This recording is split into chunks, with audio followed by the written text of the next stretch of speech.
வணக்கம் தமிழா. ஆர்ஆர்பிலேருந்து ஒரு முக்கியமான ஒரு அப்டேட். ஸோ 2024 நிறைய தேர்வு அனௌன்ஸ் பண்ணியிருந்தாங்க. ஸோ அனைத்து தேர்வும் கிட்டத்தட்ட நெருக்கி முடிக்க போகிறாங்க.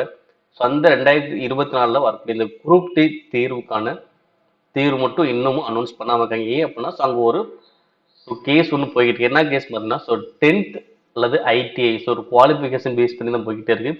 ஸோ இதுக்கு முன்னாடி வந்து பார்த்தீங்கன்னா 2019 ஸோ 10th முடிச்சாலும் எழுதிக்கலாம்னு சொல்லிட்டு ஒரு இது வந்துருச்சு. ஸோ அதுக்கப்புறம் அதை கொஞ்சம் இதில் என்ன பண்ணிட்டாங்க, தளர்த்திட்டாங்க. ஸோ ஐடிஐ முடிச்சிருக்கணும் அப்படின்ற மாதிரி வந்துருச்சு. பட் இந்த தடவை என்ன பண்ணாங்க, திரும்பவும் 10th அப்படின்ற மாதிரி வந்ததுனால ஸோ அது ஒரு கோர்ட் கேஸ் வந்து இப்போ ஃபைல் ஆகி அது போய்கிட்டு இருக்கு. எல்லாருக்குமே தெரிஞ்ச ஒரு விஷயம் தான். ஸோ அதனால தான் தேர்வு தேதி வந்து பார்த்தா நமக்கு டிலே ஆகிக்கிட்டு இருக்கு. ஸோ இன்னும் பார்த்தீங்கன்னா இந்த கோர்ட் கேஸ் வந்து பார்த்தீங்கன்னா லாஸ்ட் டைம் வந்து பார்த்தீங்கன்னா உங்களுக்கு செப்டம்பர் 1 நடக்கும்போது இதுக்கான முடிவு பெரிய பெரிய அளவு வரவே இல்லை. ஸோ இதுக்கான அடுத்த எப்போ வரப்போகுதுன்னு பார்த்தா ஸோ அக்டோபர் 30 தான் இந்த கோர்ட் கேஸ் பற்றி ஒரு டீட்டெயிலான ஒரு விவரம் தெரிய வரும். ஸோ அது வரைக்கும் கண்டிப்பாக இந்த குரூப் டி தேர்வுக்கான ப்ராசஸ் வந்து கண்டிப்பாக பெண்டிங்கில் தான் இருக்கும், ஸ்டேல தான் இருக்கும்.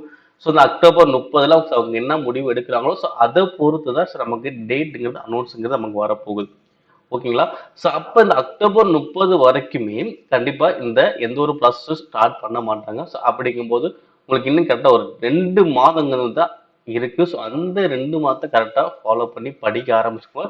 ஸோ ஆல்ரெடி படிச்சிருக்கவங்க ஸோ அதை இதை பற்றி பெருசாக எதுவும் யோசிக்காமல் ஸோ நீங்கள் எப்பயும் போல உங்களுடைய ஸோ படிச்சுக்கிட்டே வாங்க, ப்ரிப்பரேஷன் பண்ணிட்டுருங்க, ப்ராக்டிஸ் பண்ணுங்க, ரிவிஷன் பண்ணுங்க.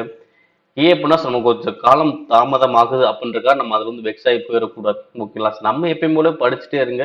ஸோ அதை வந்து ரிவிஷன் பண்ணவோ டெஸ்ட் போடவோ அது மாதிரி பண்ணிக்கிட்டே இருக்கலாம். ஸோ அது படிக்காமல் இருக்கவங்க ஸோ இனிமேலாச்சும் நீங்கள் உங்களுக்கு ப்ரிப்பரேஷன் ஸ்டார்ட் பண்ணீங்கன்னா ஸோ கண்டிப்பாக நல்லா ஸ்கோர் பண்ண முடியும். அதை மட்டும் மைண்ட் வச்சுக்கோங்க. ஸோ இங்கே தேர்வுங்கிறது எடுக்கக்கூடிய மார்க்கு தான் நம்மளுடைய வேலையை இங்கே நிர்ணயிக்க போகுது. ஏன்னா பிசிக்கலுங்கிறது பார்த்தீங்கன்னா எலிஜிபிள் டெஸ்ட் மட்டும் தான். ஓகேங்களா? இப்போ இங்கே நம்ம எவ்வளோ ரிட்டர்ன் நம்ம அதிகமான மார்க் எடுக்கிறோமோ அதை பொறுத்து நமக்கு வேலைங்கிறது நமக்கு இங்கே குரூப் டி தேர்வில் கிடைக்கும். முக்கியம். ஸோ இப்போ இது என்ன முடிவு வருதோ ஸோ அதை பொறுத்தும் டேட்டுங்கிறது அனௌன்ஸ் பண்ணுவாங்க. ஸோ அது வரை வெயிட் பண்ணி பார்ப்போம். கிட்டத்தட்ட என்டிபிசி அண்டர் கிராஜுவேட்டுமே இந்த வாரத்தோட தேர்வுங்கிறது முடிய போகுது. ஸோ அடுத்து குரூப் டி தேர்வுக்கான இந்த அக்டோபர் 30 அவங்க என்ன முடிவு எடுக்கும், இது வந்து பார்த்தீங்கன்னா இப்போ சிஏடி அதாவது மத்திய நிர்வாக தீர்ப்பாயம் இவங்க தான் இந்த கேஸை வந்து பார்த்துக்கிட்டு இருக்காங்க. ஸோ ஃபர்ஸ்ட் டெல்லி கோர்ட்டில் இருந்துச்சு, அதுக்கப்புறம் என்ன ஆயிடுச்சு இவங்க ட்ரான்ஸ்ஃபர் பண்ணிட்டாங்க. இவங்க தான் அதுக்கான முடிவு எடுத்து உங்களுக்கு நமக்கு அனௌன்ஸ் பண்ண போகிறாங்க. ஸோ வெயிட் பண்ணி பார்க்கலாம்.